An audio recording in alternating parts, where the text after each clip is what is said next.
నమస్తే అండి అందరికీ. Welcome back to spicy Andhra flavours.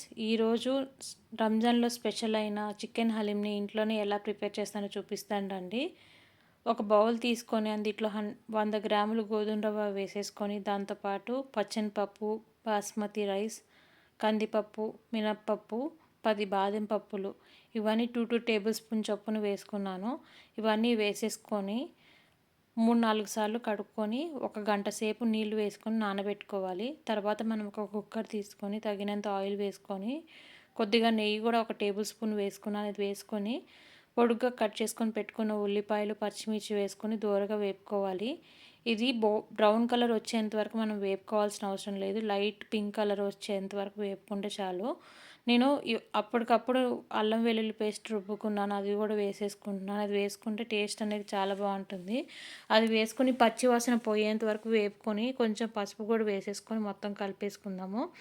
అది కలుపుకున్న తర్వాత నేను బోన్లెస్ చికెన్ హాఫ్ కేజీ వేసేసుకొని ఒకసారి మొత్తం కలిపేసుకుంటున్నా. ఈ చికెన్ అనేది ఆయిల్లో బాగా ఫ్రై అయ్యేంత వరకు బాగా ఫ్రై చేసుకోవాలి. ఈ చికెన్లో బాగా ఫ్రై అయితేనే టేస్ట్ అనేది, టెక్స్చర్ అనేది హలీంలో చాలా బాగుంటుంది.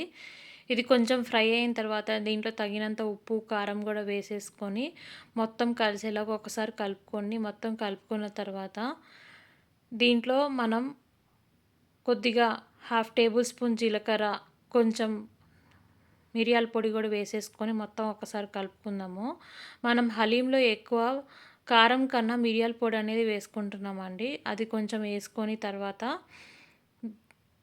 కట్ చేసుకొని పెట్టుకున్న కొత్తిమీర, పుదీనా కూడా వేసేసుకొని మొత్తం ఒకసారి కలుపుకొని బాగా ఫ్రై చేసుకుందాం. అది ఫ్రై అయిన తర్వాత దీంట్లో తగినంత నీళ్లు పోసుకొని చికెన్ మునిగేంత వరకు నీళ్ళు పోసుకోండి. పోసుకున్న తర్వాత కుక్కర్ మూత పెట్టేసి 3 విజిల్స్ వచ్చేంత వరకు పెట్టుకొని తర్వాత ఒక 10 మినిట్స్ లో ఫ్లేమ్లో పెట్టుకొని ఆఫ్ చేసుకోండి గ్యాస్ ఆఫ్ చేసుకున్న తర్వాత మూత ఓపెన్ చేసుకొని ప్రెషర్ పోయిన తర్వాత ఓపెన్ చేసి చూస్తే పైన ఆయిల్ అనేది ఇలా తేలుతుంది. ఆయిల్ అనేది మనం ఒక గిన్నెలో సపరేట్ చేసుకొని పక్కన పెట్టుకుందాము. ఈ ఆయిల్ అనేది మనం హలీం తింటున్నప్పుడు కలుపుకొని తింటే బాగుంటుంది. సో చికెన్ టెక్స్చర్ అనేది చూసారా, చాలా సాఫ్ట్గా బాగా కుక్ అయింది. ఇలా కుక్ అయ్యేంత వరకు మనం కుక్ చేసుకుంటే చాలు. తర్వాత మనం ఈ చికెన్ని బాగా స్మాషర్తో స్మాష్ చేసుకోవాలి. నేను ఇలా చూపించినట్టు స్మాష్ చేసుకోండి. తర్వాత నేను ఏం చేశానంటే చికెన్ బాగా మెత్తగా అవ్వడం కోసం నేను దాంట్లో సూప్ అనేది సపరేట్ చేసేసి చికెన్ ఇలా స్మాష్ చేసుకుంటున్నాను. మొత్తం స్మాష్ అయిపోయింది. ఇలా చూపించినట్టు చేసుకోండి. తర్వాత ఇది పక్కన పెట్టేసుకొని మనం నానబెట్టుకున్న పప్పులు అన్నీ కలిపేసి మనం కుక్కర్లో అనేది ఉడికించుకుంటే తొందరగా ఉడికిపోతుంది. ఇవన్నీ మనం నానబెట్టిన నీళ్ళతో సహా అన్నీ వేసేసుకొని ఉడికించుకోండి. అంతా వేసేసుకొని దీనికి తగినంత నీళ్ళు కూడా పోసేసుకొని కుక్కర్ మూత పెట్టేసి 3 విజిల్స్ వచ్చేంత వరకు దీన్ని బాగా ఉడికించుకొని లో ఫ్లేమ్లో ఒక 10 నిమిషాలు పెట్టేసుకుంటే ఇది కూడా కుక్ అయిపోతుంది. సేమ్ చికెన్ అండ్ ఇంకా పప్పులు, రవ్వలు కూడా సేమ్ ఇలానే కుక్ చేసుకోవాలి. ఒకసారి మూత ఓపెన్ చేసి చూస్తే ప్రెషర్ పోయిన తర్వాత ఇలా అనేది ఫామ్ అవుతుంది టెక్స్చర్. దీంట్లో నేను ఒకసారి పప్పులు ఉడికినాయో లేదో చెక్ చేసుకుని అది కూడా ఉడికిపోయి తర్వాత మనం పేస్ట్ అనేది మిక్సీలో పట్టేసుకొని రెడీగా ఉంచుకుంటున్నాను. తర్వాత మనం హలీంని దేంట్లో అయితే ప్రిపేర్ చేస్తామో ఆ గిన్నెలో అనేది మనం చికెన్ ఆల్రెడీ మెదిపి పెట్టుకున్నవన్నీ వేసేసి దాంతోపాటు మనం పేస్ట్ రుబ్బి పెట్టుకున్నవి కూడా వేసేసి ఒకసారి మొత్తం కలిసేలాగా కలుపుకోండి.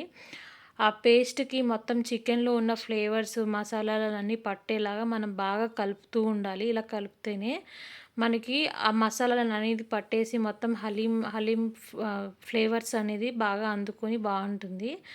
తర్వాత బాగా ఇలా కలుపుతూ ఉండండి. కలిపిన తర్వాత దీంట్లో నేను పక్కన పెట్టుకున్న చెక్క, లవంగాలు, షాజీరా ఇంకా మిరియాలు కూడా వేసేసి దీంతో పాటు నేను అప్పటికప్పుడు పట్టి పెట్టిన ఇలాచీ పొడి అది కూడా వేసేసి కొత్తిమీర, పుదీనా, పచ్చిమిర్చి, బ్రౌన్ ఆనియన్స్ ఇవన్నీ వేసేసి ఇవి బాగా కలిసేలాగా మెదుపుకోండి. బాగా మెదుపుకుంటే స్మాషర్తో బాగా స్మాష్ చేయాలి.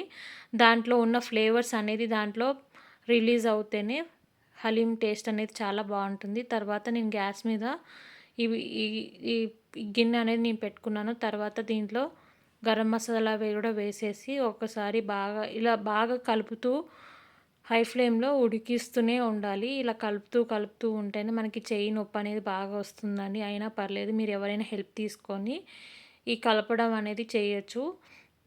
ఇదే ఫైనల్ స్టెప్ అండి. ఇది చేస్తే మనకి హలీం అనేది సూపర్ పర్ఫెక్ట్‌గా వస్తుంది. సో, కలుపుతున్న కొద్దీ మనకి టెక్స్చర్ అనేది కొంచెం దగ్గర పడుతూ ఉంటది. ఇలా చూపిచ్చినట్టు బాగా కలుపుతూనే ఉండండి. ఎక్కడ ఆపకండి. ఆపితే మళ్ళా అడుగున అంటేస్తుంది. ఒకవేళ అడుగున అంటేస్తే మళ్ళా టేస్ట్ అనేది మొత్తం పాడైపోతుంది. సో, ఇలా చూపిచ్చినట్టు మీరు కలర్స్ అనేది బాగా దగ్గర పడే కొద్దీ ఇంకా బ్రైట్ అవుతుంది. సో, ఇలా బాగా కలుపుతున్న కొద్దీ ఇంకా టెక్స్చర్ గూడా బాగా థిక్‌నెస్ అవుతుంది. సో, ఇలా మనకి గిన్నెలో గూడా కొంచెం చివర్ల బాగా అడుగు పట్టేస్తుంది. అది గూడా మనం కలుపుతూ దాంట్లో కలిపేయాలి. చివర్లు మొత్తం తీసేసుకొని బాగా కలిపేసుకొని అట్లా చూపించినట్టు బాగా మెదుపుకుంటూ బాగా కలుపుకుంటేనే మనకి హలీం అనేది రెడీ అయిపోతుంది. మనకి వన్స్ ఈ కన్సిస్టెన్సీ వచ్చిన తర్వాత గ్యాస్ ఆఫ్ చేసుకొని సర్వ్ చేసుకుంటే రెడీ అయిపోతుంది. మనకి చల్లారే కొద్దీ మనకిది దగ్గర పడిపోయి గట్టిగా అయిపోతుందండి. సో, నేను ఈ కన్సిస్టెన్సీ ఉన్నప్పుడు గ్యాస్ అనేది ఆఫ్ చేసుకున్నాను. తర్వాత మనం పక్కన పెట్టుకున్న ఆయిల్ ఏదైతే ఉందో, ఆయిల్ గూడా వేసేసి పైన సర్వ్ చేసుకుంటున్నాను. ఈ ఆయిల్ మొత్తం వేసేసి నేను కట్ చేసుకొని పెట్టుకున్న ఆల్రెడీ ఫ్రైడ్ బ్రౌన్ ఆనియన్స్ కూడా వేసేసి, దీంట్లో కొంచెం జీడిపప్పు ఫ్రై గూడా వేసేసుకుంటున్నాను. అది గూడా వేసేసి మనం సర్వ్ చేసుకొని తినేస్తే రెడీ అయిపోతుంది చికెన్ హలీము. ఒక్కసారి మీరు కూడా ఇంట్లో ట్రై చేసి చూడండి. చాలా అంటే చాలా బావుంటుంది.